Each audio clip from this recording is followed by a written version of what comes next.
સમાચારોથી બુલેટિનની શરૂઆત કરીશું। ગાંધીનગરના પાલજ ખાતે રાજ્યની સૌથી મોટી હોલિકા દહનની શરૂઆત। ગાંધીનગરના પાલજમાં પારંપરિક હોલિકા દહન દર વર્ષે કરાય છે। પાલજ ખાતે 700 વર્ષ જૂની પરંપરાગત હોલિકા દહનનું મહત્વ રહેલું છે। પાલજ ખાતે 35 ફૂટ ઊંચી હોલિકા દહનનું આયોજન કરવામાં આવ્યું છે।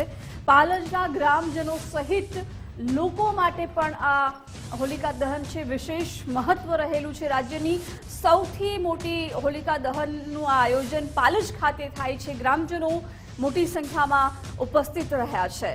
અત્યારે રાજ્યભરમાં અલગ અલગ જગ્યાએ હોલિકા દહનની શરૂઆત થઈ ગઈ છે, ત્યારે પાલજ ખાતેના દ્રશ્યો છે જ્યાં રાજ્યની સૌથી મોટી હોલિકા દહનનું આયોજન થાય છે। 35 ફૂટ ઊંચી હોલિકા દહનનું અહીં આયોજન પાલજના ગ્રામજનો સહિત લોકો માટે આ પાલજની હોળીનું ખૂબ જ વિશેષ મહત્વ રહેલું છે।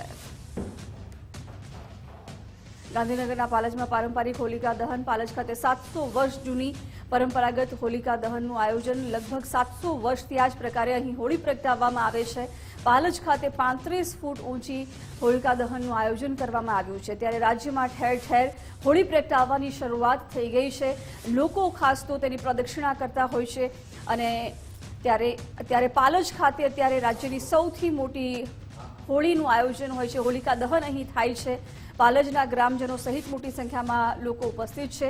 સંવાદદાતા નિકુંજ ત્યાંથી જોડાઈ ગયા છે। નિકુંજ, હોલિકા દહનની શરૂઆત થઈ ગઈ છે, રાજ્યની સૌથી મોટું હોલિકા દહન પાલજ ખાતે થાય છે, હાલ કેવા દ્રશ્યો?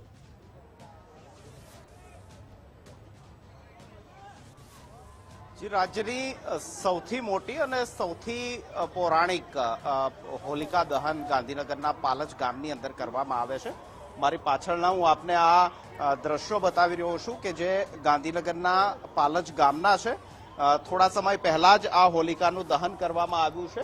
મોટી સંખ્યામાં જે ગ્રામજનો છે તે આ હોલિકા દહનના કાર્યક્રમની અંદર ઉપસ્થિત રહેતા હોય છે, હાજર રહેતા હોય છે। એવું મનાય છે કે લગભગ 700 વર્ષ જૂની આ પરંપરા છે ગાંધીનગરના પાલજની અંદર આ હોલિકા દહનનું, જેમાં ગ્રામજનો કહી શકાય કે મેળા જેવો માહોલ પાલજ ગામની અંદર હોય છે। આ વર્ષે પણ લગભગ 35 ફૂટ ઊંચી જે હોલિકા છે તે બનાવવામાં આવી હતી અને જે ગ્રામજનો છે તે પ્રદક્ષિણા આ હોલિકા જે છે તેની કરતા હોય છે। વર્તારો પણ કાઢવામાં આવતો હોય છે, જે પવનની દિશા હોય છે હોલિકા દહન કર્યા બાદ જે જ્વાળા પ્રગટતી હોય છે તેના આધારે।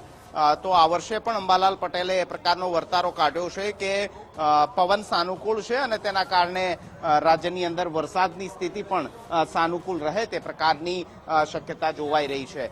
તો સૌથી મોટી આ હોલિકા દહન છે, સૌથી પૌરાણિક આ હોલિકા દહન છે। ગાંધીનગરના પાલજ ગામ ખાતે વર્ષોથી પરંપરાગત રીતે આ હોલિકાનું દહન કરવામાં આવતું હોય છે અને આસ્થા ઉમંગ સાથે જે ગ્રામજનો છે, ભક્તગણો છે તે આ હોલિકા દહનના કાર્યક્રમની અંદર ઉપસ્થિત રહેતા હોય છે। ગામની અંદર મેળા જેવો માહોલ હોય છે અને એક આસ્થા સાથે જોડાયેલી આ હોલિકા દહન છે। નજીકમાં જ મહાકાળી માતાનું મંદિર છે, ત્યાંથી પરવાનગી લીધા બાદ જે ગામના મુખી છે તેમના દ્વારા આ હોલિકાનું દહન જે છે તે કરવામાં આવતું હોય છે। અને સૌથી મોટી અહીં આપણી સાથે અહીંના ગ્રામજનો પણ છે, તેમની સાથે પણ વાત કરવાનો પ્રયત્ન કરીશું। આપ પાલજથી જ છો?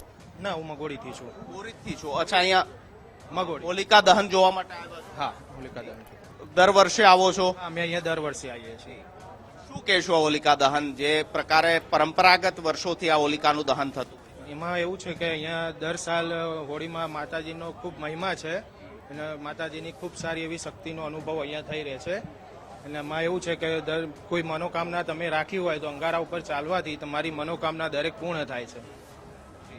તો જ્યારે હોલિકા અહીં શાંત પડે છે ત્યારે તેના પર અંગારા પર ચાલવા માટેની પણ એક પરંપરા છે, લોકવાયકા છે કે જ્યારે અંગારા પર લોકો ચાલે છે ત્યારે તેમને કંઈ થતું નથી, તેઓ દાટતા નથી, તે પ્રકારની પણ એક લોકવાયકા આ હોલિકા દહન સાથે જોડાયેલી છે। તો પાલજની સૌથી મોટી હોલિકાનું અત્યારે હાલ દહન કરવામાં આવ્યું છે અને ગ્રામજનો જે છે તે આસ્થા ઉમંગ અને ભક્તિભાવ સાથે આ હોલિકા છે તેની પ્રદક્ષિણા ફરતા હોય છે।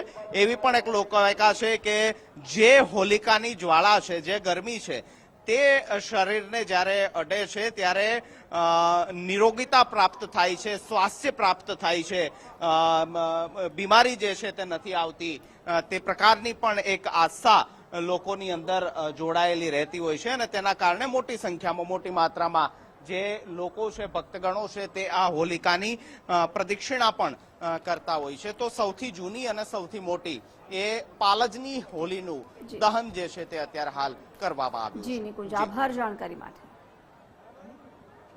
તો પાલજ ખાતે આ 700 વર્ષની પરંપરા મુજબ અત્યારે હોલિકા દહન થઈ રહ્યું છે અને ખૂબ મોટી સંખ્યામાં લોકો ઉપસ્થિત રહ્યા છે.